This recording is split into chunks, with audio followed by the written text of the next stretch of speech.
it's just permission.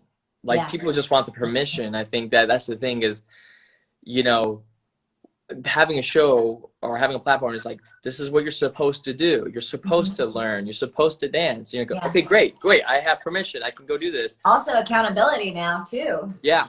Mm-hmm. Yeah. And so, and the thing is when you realize that, for me, it's always interesting when I hear people say like, oh, I'm not a dancer.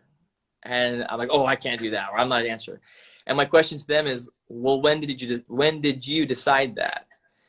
And usually that's followed with I mean, I just can't. I don't know. I was like, okay, but when did you decide that you can't? Or when did you decide that you're not a dancer? Not a dancer. But really think about it, and then really, really think of that and keep pushing, because then you go, okay, well, there was this time when I was, and then you keep layering back and you realize, like, okay, there was a time when I was like 5 years old when I was dancing and I was free and it was like this. And like a friend of mine made fun of me and said that you suck and you can't dance. And it was like that moment just stuck with you. And then from that moment on, I'm not a dancer. I'm not moved. Yeah. And it's interesting. And so it's getting back to that place of where, you know, where do we find that freedom and that own like liberation within ourselves that we kind of dilute or disintegrate those beliefs that aren't even our own, right? Yeah, well, that's the thing too, that when you actually dig into it, you realize they aren't your own. Nope. They're not your beliefs. They're not your thing. There's not things that you actually believe about yourself. You've adapted them. You've collected them. And so it's like letting them, you know, go. When people say let go, what does that mean, right? Yeah.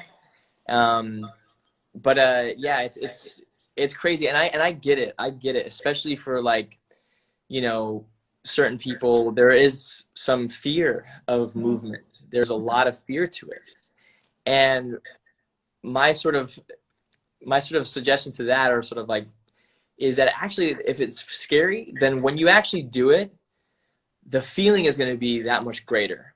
Yeah. It's going to be even that much more like a whoa, because then there's a real resistance. A bigger like pull back of the bow and arrow to shoot you even further forward. Yeah.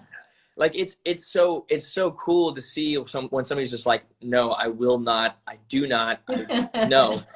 And then they finally just let go, and then it's like it's a bigger drop, you know, into something that's like, whoa, it's awesome, you know. Well, again, because